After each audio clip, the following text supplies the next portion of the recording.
Hi everyone, it's Mrs. Harp getting ready to read you a Friday book called Aesop's Fables. It's actually a story from it called Brer Rabbit. I know you guys have been learning about folk tales and fables. You know that both convey lessons and that folk tales are usually handed down through generations and told by folk, F-O-L-K, so people.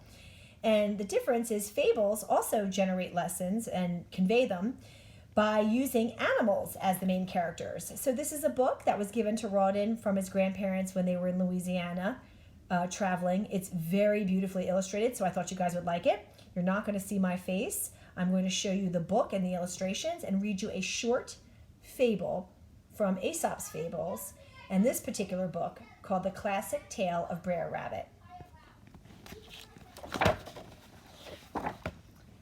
So the story I'm going to be reading you is Brer Fox Goes Hunting. One day, Brer Fox decided he needed to get his mind off his encounters with Brer Rabbit, so he decided to distract himself by going hunting. Brer Fox left for the woods early in the morning, hours before the sun peeked up over the hills. He spent most of the day in the woods, and it was a good day of hunting. He bagged a whole mess of game. The last thing on his mind was Brer Rabbit. On the way home, he sang to himself as he ambled down the road. At least he thought he was singing to himself. But as it happened, someone heard Brer Fox's singing as he passed by the old oak tree about a mile from his house. And that someone was Brer Rabbit. He was catching a little bunny nap around the back of the old oak. Right then he heard Brer Fox's song. I've got a mess of game and it sure is sweet. It took a bit of work, but I'm glad to have the meat. I'm gonna go home and cook it right up. I'm just about as happy as a newborn pup. Brer Rabbit liked the thought that Brer Fox had so much game. Brer Rabbit got up and ran through the woods ahead of Brer Fox. Brer Fox was out of sight just around the bend, so Brer Rabbit lay down in the middle of the road, silent as a log.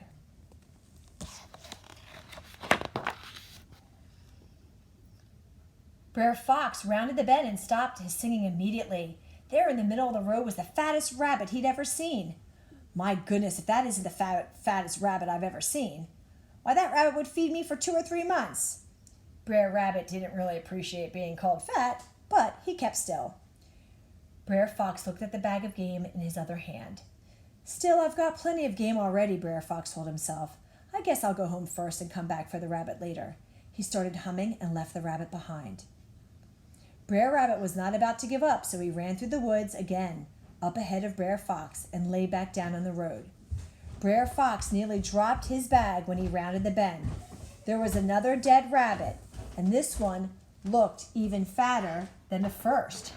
Brer Rabbit had puffed out his stomach and cheeks to look like he was a little larger. He also noticed an abandoned wheelbarrow nearby. Well, I'll be an uncle's munkle. A munkle's uncle? Oh, whatever. Another rabbit. I can't pass this up twice. Right then and there, he decided that it was worth his while to leave his game, go back for the first rabbit, bring it up around the bend, and then take both rabbits and the game home in the wheelbarrow.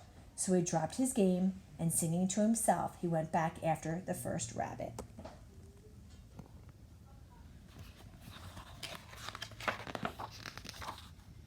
So there he goes, guys. There's a beautiful picture and a great illustration. There's a crow up top there, 2 of them with hats. And there goes the fox, Brer Fox, on his bike. Well, actually, on his feet, pushing the wheelbarrow. When he was out of sight, Brer Rabbit unpuffed his cheeks, got up, took the bag full of Brer Fox's game, and set out for home. He ate very well that week.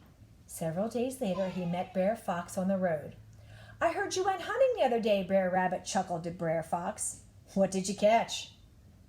I caught a bag full of cents a little too late, grumbled Brer Fox.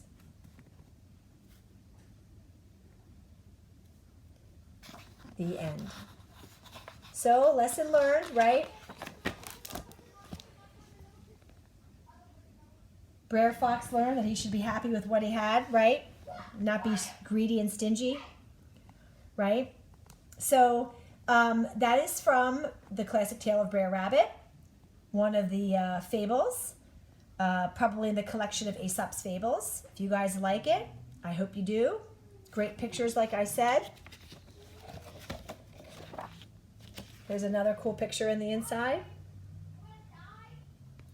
Anyway, I hope this finds everyone well, and hopefully we will see one another soon.